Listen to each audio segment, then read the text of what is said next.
Welcome to the Deep Dive. We're your shortcut through that, well, let's face it, ever-growing mountain of information out there. We know you're busy. I mean, the sheer volume of news, research data can feel totally overwhelming, right? So our mission here is pretty simple. Cut through the noise, sift through all that research, and pull out the absolute must-know insights, the stuff that's genuinely shaping our world right now. Think of us as a concentrated dose of knowledge, giving you those aha moments without getting bogged down in every single detail. Today, we're diving deep into something that's quietly, but I mean really fundamentally, transforming how software gets built across basically every industry. We're talking about the low-code, no-code revolution. You might hear it called LCNC. Now, this isn't just about some new tools. Our sources are showing a seismic shift, a real change in how businesses innovate, how IT operates, even what it means to be a developer in 2025.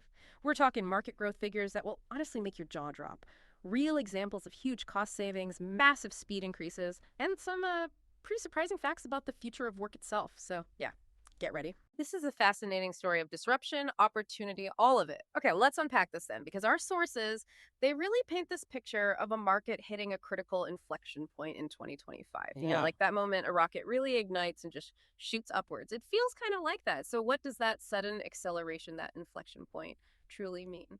For businesses building apps right now, and, well, for everyone involved in that process. Yeah, that inflection point idea is exactly right. It's fascinating because it signifies LCNC moving definitively um, beyond being seen as just a niche solution. Maybe it was for simple tasks or a side project in one department.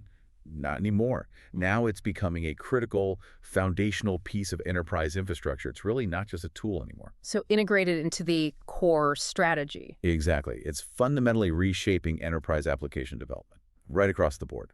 And crucially, it's delivering measurable business outcomes, real, tangible improvements that go way beyond just, technical efficiency. We're talking bottom line impact. And the data really backs that up, doesn't it? I mean, the numbers we're seeing aren't small adjustments. Oh, absolutely not marginal. The growth projections are, well, they're explosive. Almost unprecedented, really. The market was pegged around, $13.2 billion in 2023? Right. But the estimates for 2030, they range dramatically. Some say $50 billion. Others go as high as $400 billion. 400 billion, wow. Imagine that kind of jump in just 7 years. It's monumental. This isn't some fleeting trend.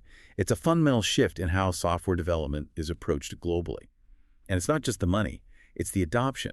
A really remarkable 87% of enterprise developers now incorporate low-code tools into their workflows. 87%. So it's pretty much standard practice now for pros. It's becoming that way, yeah.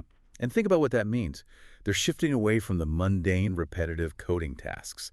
They're becoming architects, problem solvers, orchestrating complex systems, extending platform capabilities. It allows IT departments to pivot. Instead of being seen as, a bottleneck or just a cost center, they're driving innovation at the speed the business needs. It's indispensable. So clearly more than just a new tool set then. It sounds like it's solving several big business problems all at once. What are the key areas where organizations are seeing that immediate tangible impact? Because for our listeners, that's, where it really hits home. It really is multifaceted. Our sources talk about this quadruple threat of business challenges it addresses. One of the most compelling. Dramatic cost reductions. Organizations are consistently hitting between 40% and, get this, 90% development cost reductions. 40 to 90%, that's huge. It is. Think about what that does for a budget. It frees up massive amounts of capital for other strategic things, innovation, maybe even just straight to profitability. And hand in hand with cost is speed. Accelerated delivery speeds. Businesses are seeing anywhere from 10 to 20 times faster delivery for applications. 10 to 20 times faster. Yeah. In today's market, that kind of rapid deployment is a massive competitive advantage. Respond to changes, launch new stuff, improve customer experiences, just way faster than the competition. And beyond the money and speed, LCNC is tackling that critical developer talent shortage head on. Ah, yes. The talent shortage. Everyone's talking about that. Exactly. Demand for skilled engineers just keeps outstripping supply. LCNC helps by democratizing development. It empowers this whole new class of citizen developers. Right, the business users building their own stuff. Precisely. People who know the business processes inside out, even if they aren't trained coders. They can now build or customize apps for their own needs. This massively broadens the pool of people contributing to software creation. It eases the pressure on the core IT teams. And ultimately, you put all that together, cost, speed, talent, and it drives profound business agility. It accelerates digital transformation. It fosters these new collaborative models, IT pros working with citizen developers, bridging that old gap between business needs and tech execution. It leads to more responsive, innovative companies. Okay, those benefits are, well, incredibly compelling. Hard to argue with, but, anyone who's been in tech for a while knows. No big shift like this comes without its own set of complexities, right? Our sources are pretty clear this isn't all smooth sailing. What are the hurdles, the inevitable challenges organizations need to figure out to really make this work? That's a really crucial point. The benefits are huge, yes, but the challenges are just as real. They need strategic foresight. One of the biggest is governance. Always governance. Makes sense, if anyone can build apps. Exactly. You democratize development, you massively increase the number of creators. So how do you manage who builds what, how? Ensure quality, security, standards, especially with non-tech users. Without clear guardrails, processes, a central strategy, you can easily end up with chaos. A proliferation of unmanaged apps, that whole shadow IT problem. Right, a digital Wild West. Kind of, yeah. Then you have technical limitations. These platforms are powerful, incredibly versatile, but they do have inherent constraints. Building something extremely niche, highly specialized, maybe with unique performance demands, you might still hit a wall. You might still need traditional coding for certain parts. So it's not a silver bullet for absolutely everything. Not necessarily for everything, no. It's about understanding the platform's boundaries. Yeah. Knowing when to augment with custom code. It's not a flaw, just a reality of the design. Yeah. Then there's a human element, the evolving professional roles in IT. Yeah. What happens to the traditional developers? Their roles change. They need to adapt to new workflows, new skill sets. It's not about replacing them, but redefining their value, moving them towards more complex strategic work. That can be a big cultural shift. And finally, enterprise-grade security and compliance. That's non-negotiable. Making sure apps built with low code meet strict security protocols, comply with regulations like HIPAA or GDPR, meet internal standards. It's complex, especially when development is more distributed. So managing these isn't about stopping the momentum, but building guardrails. Precisely. Integrating solutions for these challenges into the strategy is key. They're considerations, not roadblocks. And actually understanding these challenges is key to successful adoption. They're not insurmountable, but they do require deliberate planning. Speaking of which, before we dive deeper into how companies are tackling these, let's take a look at who's actually leading the charge in this market right now. Good idea. So who are the big players? What makes them stand out? Because hitting an inflection point suggests there must be some established leaders really pulling ahead, right? You're absolutely right. The 2025 landscape shows this remarkable consolidation. Some established leaders are really cementing their dominance. Microsoft Power Platform, OutSystems, Mendix, Appian. They're consistently named as leaders, and each brings something slightly different to the table. Microsoft, I imagine, has a big advantage with its existing ecosystem. Huge advantage. That's their key differentiator. They have this massive community, 5.8 million monthly active users. Yeah. That's enormous. Wow. Plus, the deep integration with Microsoft 365, Azure, Dynamics. For businesses already in that Microsoft world, it's a very compelling, seamless proposition. Leverage what you already have, Yeah. Then you've got OutSystems. They've been positioned furthest on Gartner's completeness of vision axis for, I think, 8 years running now. 8 years, that's consistency. What does completeness of vision really mean here? It highlights their forward-looking approach. They're heavily focused on AI-powered, full-stack development capabilities. So not just the visual front end, but also complex back-end logic, data integration, even using AI to assist through the whole development process, really pushing the boundaries. Meanwhile, Mendix often leads on execution capability. Basically, they deliver reliably on what they promise. They're strong on AI native development, too, with their Maya assistant. And they're known for supporting really complex enterprise apps using sophisticated model-driven architectures. Okay, model-driven architecture. Can you break that down a bit? What does that mean in practice? Sure. Think of it like building with blueprints instead of laying every single brick. You define the application's logic and data using visual models, abstract representations. The platform then takes those models and generates the actual application code. It's faster, ensures consistency, because you're working at a higher level of abstraction, designing the what more than coding the how. Interesting. So beyond these giants, are there smaller, maybe more specialized players making waves, addressing specific needs? Because that's often where you see cool innovation happening. Absolutely. While the big guys dominate the enterprise scene, there are definitely emerging platforms gaining traction by hitting specific gaps. Creeshow, for instance.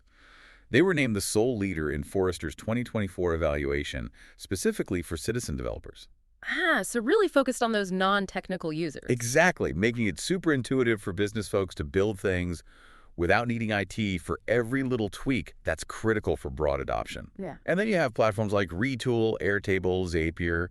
They're capturing a lot of developer mindshare with specialized functions. Right, I've heard of those. Retool for internal tools. Yeah, brilliant for building custom internal things quickly, dashboards, admin panels, operations apps, stuff that used to take ages. Airtable kind of merges spreadsheets and databases beautifully. Yep. Super flexible for data-rich apps, project management, content planning, you name it. And Zapier is a leader in workflow automation, connecting different apps, automating repetitive tasks without any code. Just point and click, basically. So lots of innovation in those specific niches, too. Definitely. Each caters to a really specific, often crucial business need. Shows innovation thrives outside the biggest platforms too. And is this mainly a US thing, or is it truly global? And deployment, is it mostly cloud now? It's definitely global. The geographic spread is really notable. North America still holds the biggest share, around 34%.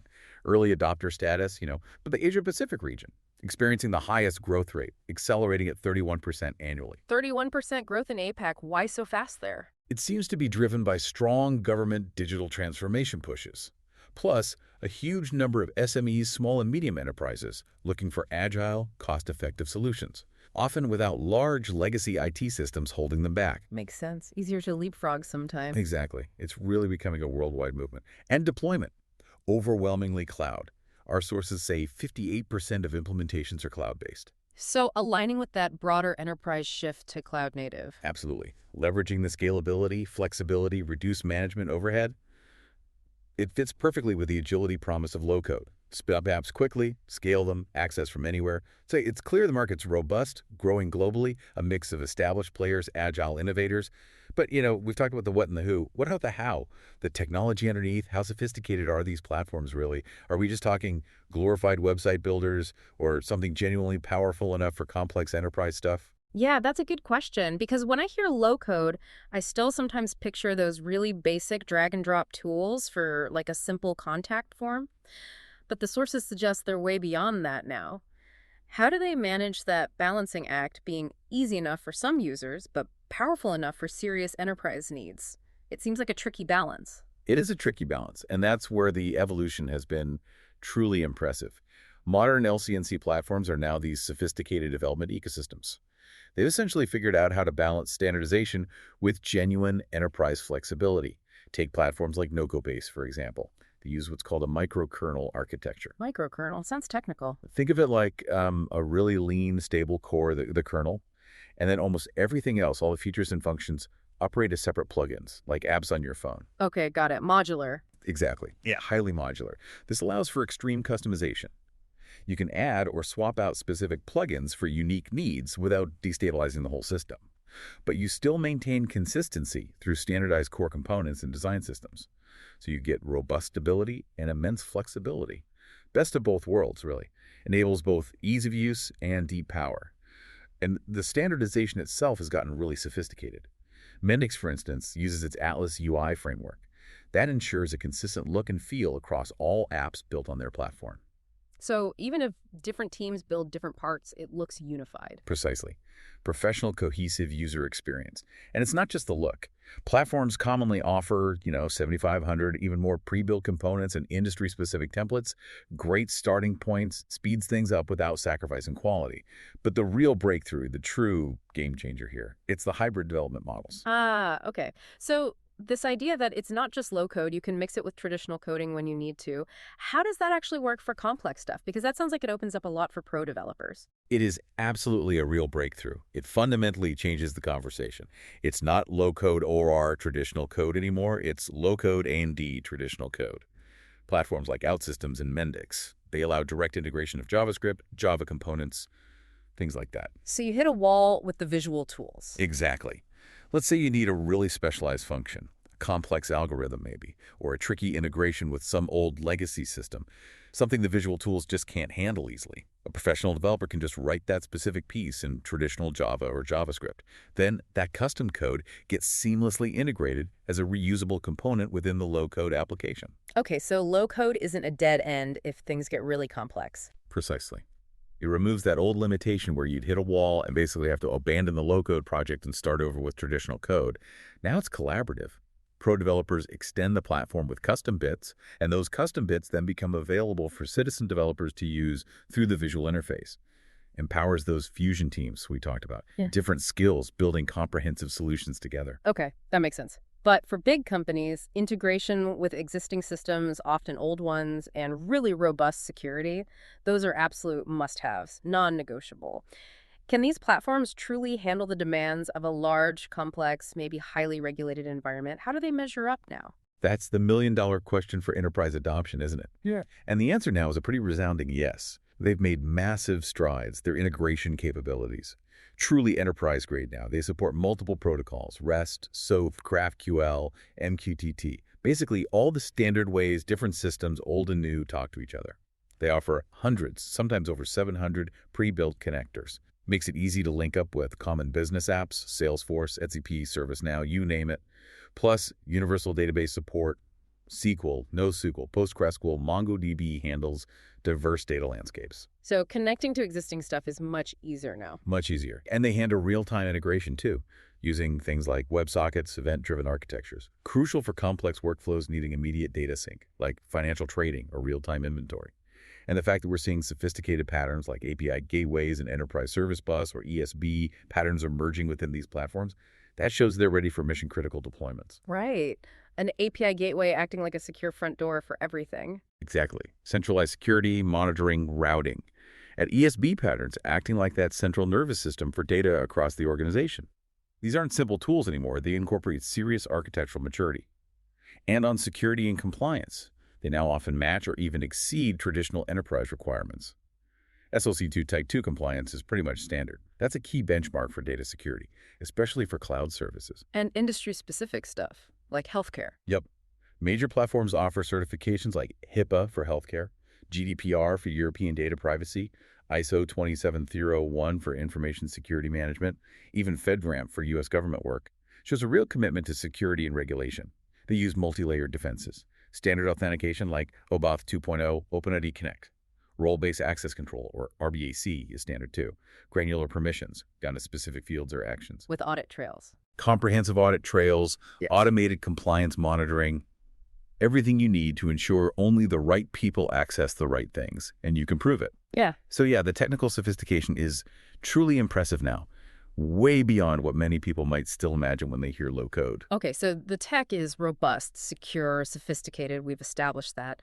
But for the folks signing the checks, the CFOs, the CEOs, the big question isn't just how cool is the tech, it's what does it do for my business? The bottom line impact. And this is where, according to our sources, these platforms really deliver. The real world numbers are pretty incredible. What are some of the most compelling examples? They really are eye-opening, Yeah. demonstrating quantifiable ROI across so many different industries. Let's take manufacturing. Schneider Electric, a global giant. They adopted this digital factory approach, managed to build 70% of their new apps on low code. 70%. Wow. And these weren't just simple apps. No, we're talking significant applications. And it resulted in 30–40% faster development time across their entire portfolio. That let them rapidly scale development capacity without hiring tons more technical staff, doing more with less, accelerating their transformation in a way traditional methods just couldn't match. That's powerful. What about other sectors? Healthcare often has big, complex systems. Healthcare shows some dramatic results, especially on cost and efficiency. Imagine this. Saga Healthcare. They were looking at a $16 million, 3-year project for a new home care scheduling system. Huge undertaking. 16 million, 3 years. Yeah, that's massive. Using low code. They delivered the entire system in just 6 months for $333,500. Wait, from 16 million down to just over 300,000 and 3 years down to 6 months? Exactly. A 98% cost reduction, 83% reduction in time. That's not just saving money. It fundamentally changes how quickly a provider can adapt and serve patients. Another healthcare example, Kermit PPI. Needed complex hospital analytics systems. Estimate was 1 year, 10 developers. They did it in 9 months with just 1 developer using low code. 1 developer instead of 10. That's a 90% resource reduction. Jaw-dropping, isn't it? And financial services see huge returns too. Ricoh Singapore, 253% ROI, 6-month payback. That rapid ROI is a consistent theme.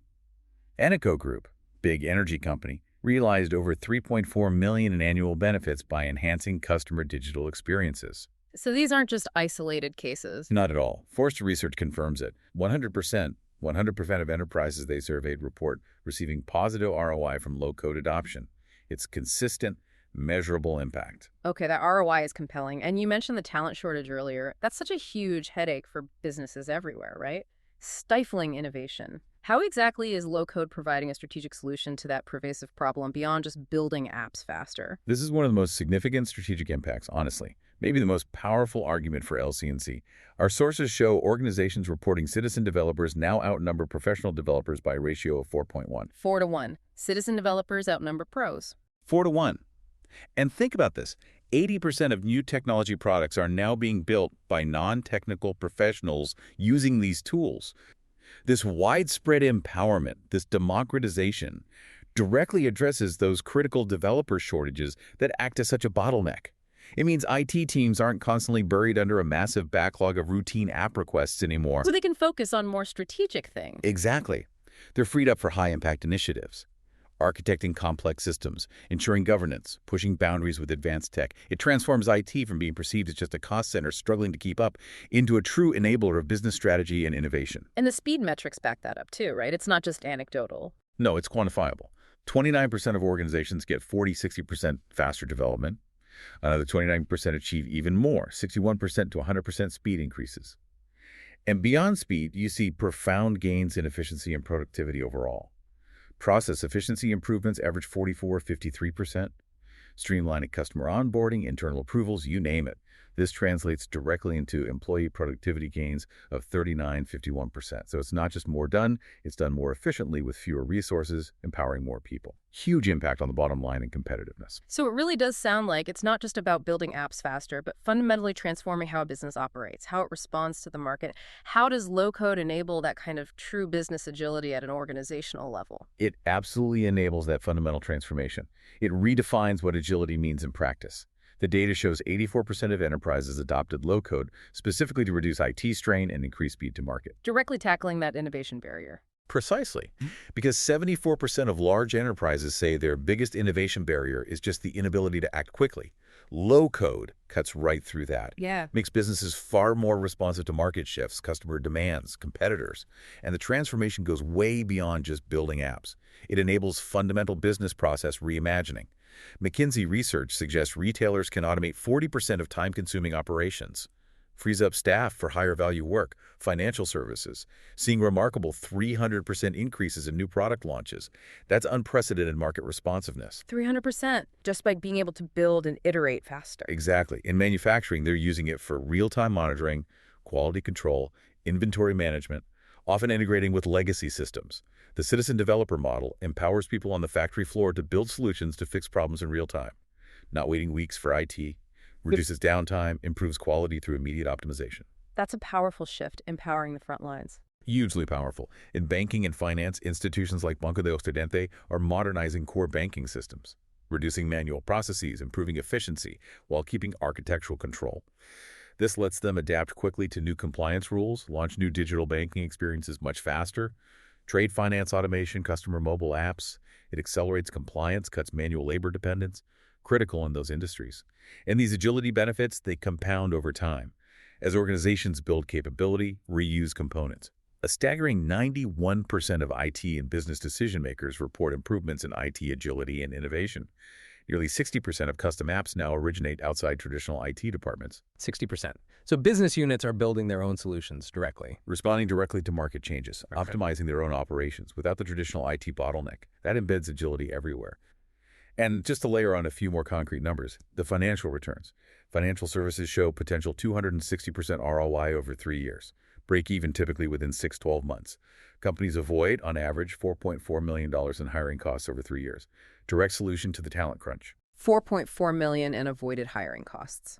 Time to market. Apps routinely built and deployed in under 3 months. Many average 8-12 weeks. The city of Rotterdam delivered over 100 apps this way. Digital banking experiences in 14 weeks versus years traditionally. Operational productivity, saving 20 hours per week just by automating manual spreadsheets. Specialized apps boost metrics dramatically, 30% increase in fulfillment for a furniture donation org, 50% productivity jump for client portals using AI, 40% reduction in post-surgical concerns via a healthcare app. Forrester confirms 60–90% cost reduction potential in development and maintenance. Overall app building, supporting, owning costs drop 10–40%. It's just wave after wave of positive metrics. It really is. Direct business impact, too. August Point Advisors, 85% increase in qualified leads, 127% boost in newsletter signups in 3 months. TTR Sotheby's Real Estate, cut property management time by 75%. These numbers are truly astounding. Clear, measurable impact across industries. It proves LCNC isn't just hype, it's a powerful engine for business transformation. But, as always, no revolution comes without complexities and challenges to navigate. Right. So we've heard about the incredible speed, the agility, the cost savings, the sheer power. It almost sounds too good, like a silver bullet. But you mentioned technical limitations earlier. Where do these platforms still maybe fall a bit short, particularly for really large enterprises with truly complex, high-volume demands? That's a critical reality check organizations need. It points to needing a balanced approach. Low-code is powerful, yes, but technical limits remain, especially around scalability and performance at the extreme high end. Applications built on these platforms can still struggle under, say, massive enterprise volumes, millions of transactions per second, hundreds of thousands of concurrent users. So performance degradation at extreme scale can still happen? It can.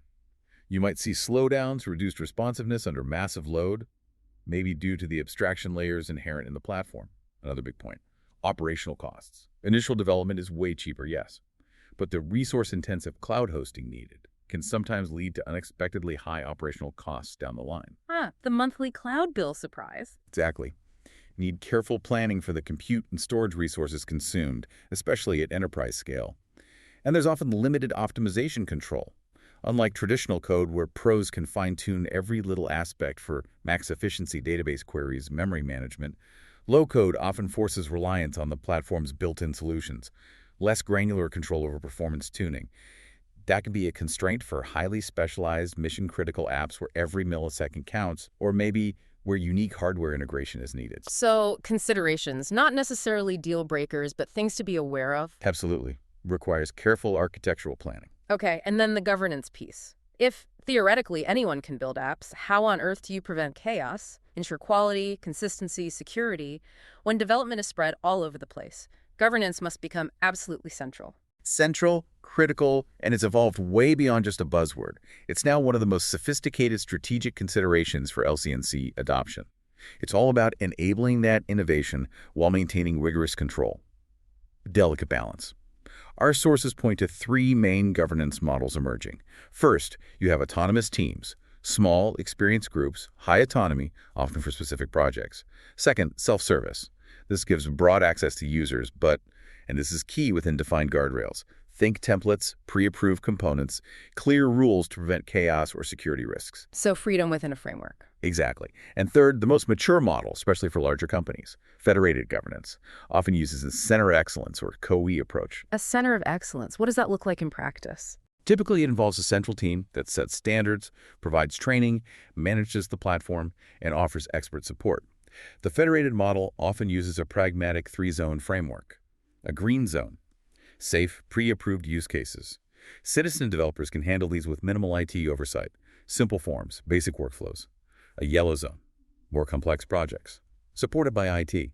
Citizen developers collaborate closely with pros, but business users still drive it. Maybe a more complex dashboard, a customer portal needing specific integrations. And a red zone, highly controlled, mission-critical apps. Significant IT involvement, traditional best practices. Low code might be used for parts, but core architecture and logic are handled by pro IT. So tailoring governance to the risk and complexity, not one size fits all. Precisely. Much more flexible and effective. But quality assurance does present unique challenges. Often limited automated testing compared to traditional coding. Harder to do standard code reviews when it's visual. Security vulnerabilities can pop up from non-tech users if not managed well, maybe accidentally exposing data. And inconsistent documentation can become a nightmare later on if development is too fragmented. So governance needs to actively address testing, security training, documentation standards too. Absolutely.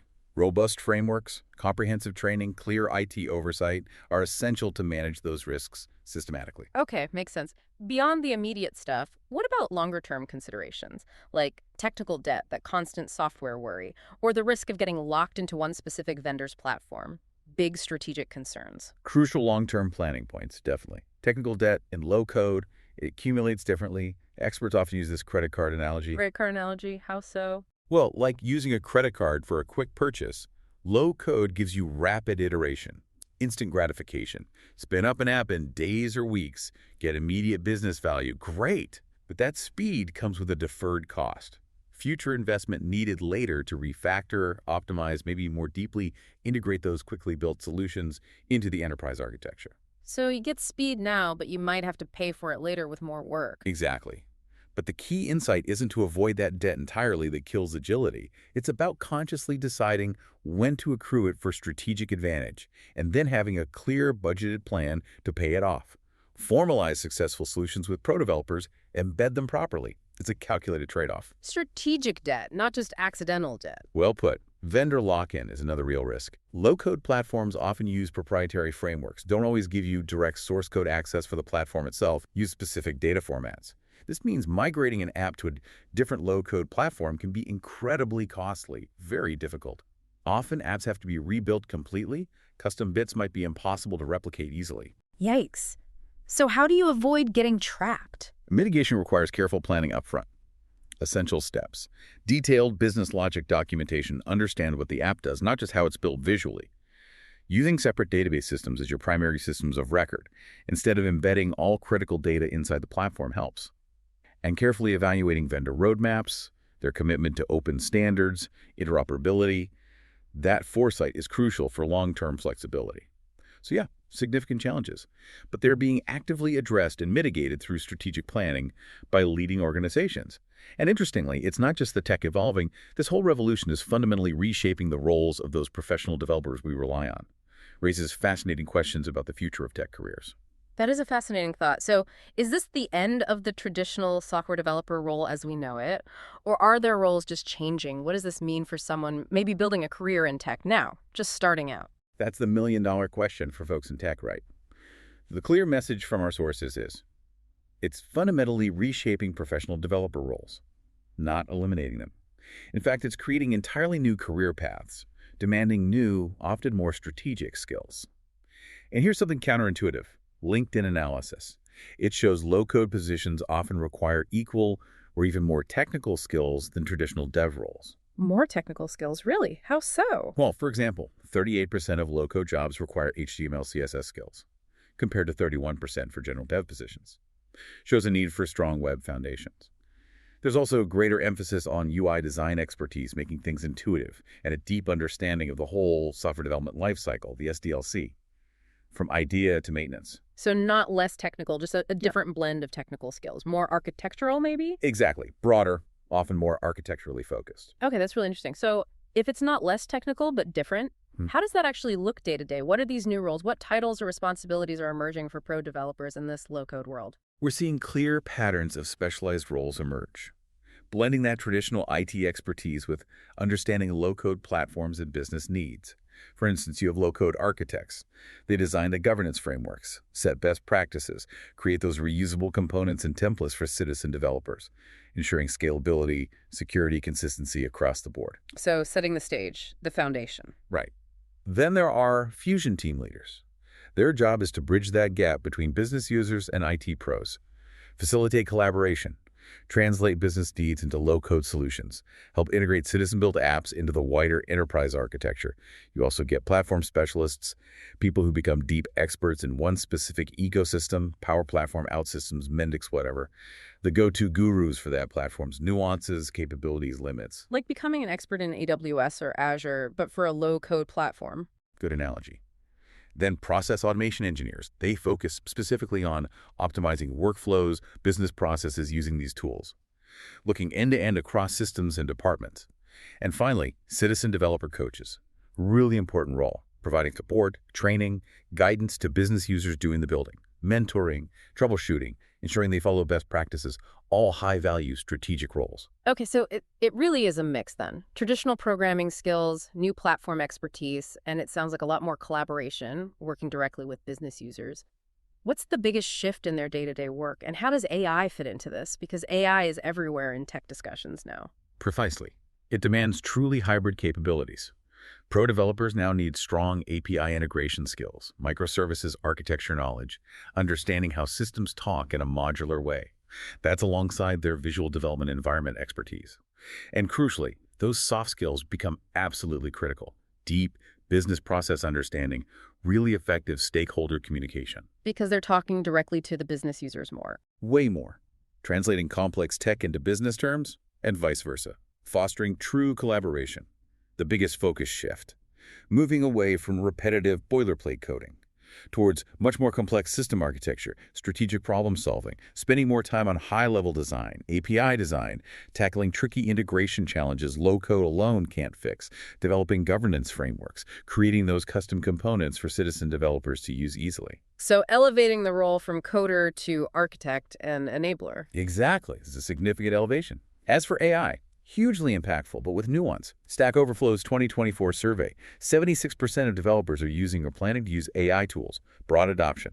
But here's the interesting bit. Only 43% actually trust AI tool accuracy, specifically for low-code assistance. Only 43% trust it. That's quite low. It suggests that while AI is a powerful assistant helping with code suggestions, testing, automation, professional developer oversight remains absolutely critical. For quality assurance, security, solving complex problems, AI isn't ready for autonomously. So AI as a co-pilot, not the pilot.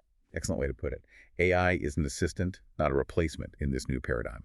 And what's fascinating is career progression now increasingly rewards that platform expertise and business collaboration ability, maybe even more than just pure technical depth in one narrow area.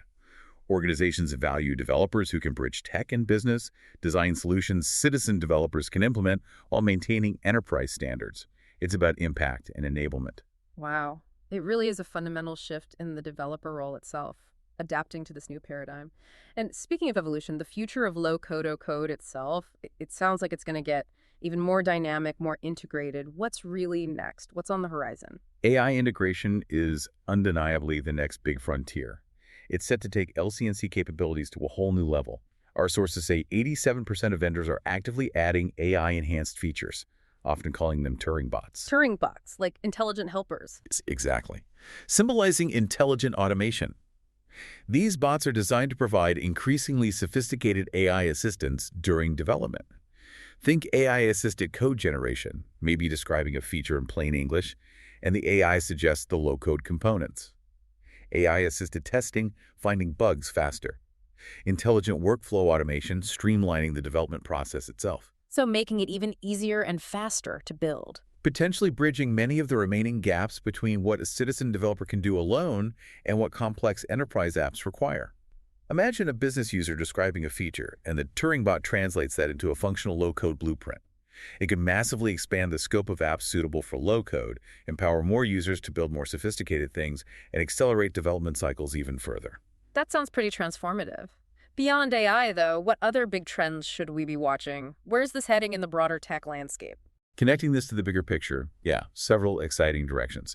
First, industry specialization is really accelerating. We're seeing platforms become highly targeted for healthcare, manufacturing, that critical BFSI sector, banking, financial services, insurance. So tailored solutions for specific industries. Exactly. With vertical-specific templates, pre-built components, embedded compliance features for their unique needs, makes adoption even faster and safer for them. Mobile-based platforms are also growing fast, 31% compound annual growth rate, driven by the need for cross-platform development build once, deploy on iOS and Android, and empowering mobile workforces. Cloud-native development is huge too. Low-code is fully embracing it. Over 500 million apps projected to use cloud-native approaches by 2025. Enhances scalability, resilience, integration even more. And then longer term, any really futuristic stuff. Well, looking further out, platforms are starting to think about foundational shifts, nascent considerations for quantum computing readiness, and perhaps more immediately exciting for users, the rise of sophisticated voice and conversational interfaces. Imagine just describing the app. You need its functions, its output to an AI-powered low-code platform, and it generates the starting point. Wow, natural language app building. That would truly democratize it. Making it accessible to virtually anyone with an idea, regardless of technical background. That's the potential. So it really sounds like low code isn't just staying in its own lane. It's merging into this bigger picture of business automation. And is it truly global now? Beyond any doubt. That's an important point about the trajectory. Yes, the convergence is key. Low code is merging with other powerful automation tech, robotic process automation, RPA, for automating repetitive digital tasks, business process automation, BPA, for optimizing entire workflows. When you combine these, low code often acts as the glue, accelerating everything from simple tasks to complex cross-functional initiatives, creating comprehensive business automation ecosystems. So it's becoming part of a bigger automation toolkit. Exactly. Integration capabilities are expanding beyond just connecting apps towards intelligent workflow orchestration, enabling highly complex automation spanning multiple systems, user types, truly seamless operations. And yes, undeniably global now, moving firmly into mainstream adoption. Not niche anymore. North America's still big, sure, but Asia-Pacific leading growth. European markets, Latin American markets like Brazil and Mexico showing strong emerging adoption. It's a global movement driven by universal needs for speed, efficiency, agility. Any final predictions backing that up? Gartner's prediction is pretty powerful.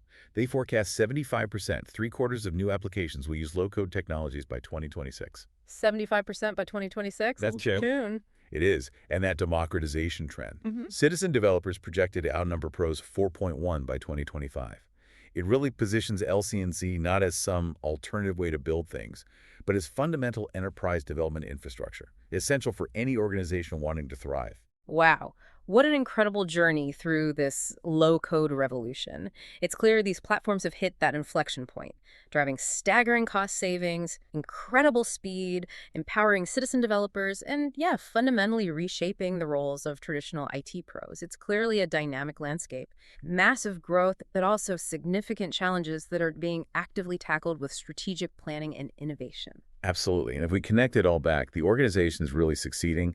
They're the ones balancing platform power with robust governance. They're investing heavily in those hybrid skills for their teams, recognizing how IT roles are changing. And critically, they see low code as a strategic capability enhancement for the whole business, not just a tech replacement for coding. The future, definitely more AI integration, deeper industry specialization, and ever-expanding scope for low code, cementing its role as essential infrastructure. So, thinking about all this, what does it mean for you, our listener? Whether you're building software, managing a team, or just using technology every day, if low code truly means almost anyone can build and the tools get smarter and easier, what new innovations might pop up from completely unexpected corners of your business? How might this shift change your own relationship with technology? Maybe transforming you from just a consumer into a potential creator, something to mull over.